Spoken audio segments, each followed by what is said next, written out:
So guys, then open any browsers to Google search box to type like that and go to this URL pcsupport.com. Okay, right click to new tab.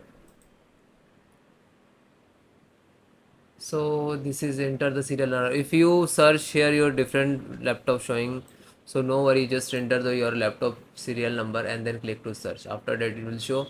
Then guys, to type to install first, second, and first automatic and second manual. So if you have to install the driver separately one by one, so select the manual. Otherwise you just select the scan now, and after the required driver system install automatically. Just click to select the driver.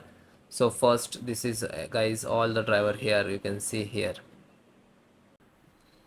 Then Bluetooth. So MediaTek, this is Bluetooth version. You can install also Intel Bluetooth. Okay, so this is so advanced.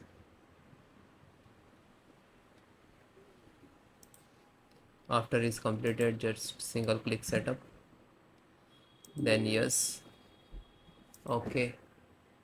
Then next, accept next, and next install. And then click to OK and then finish it.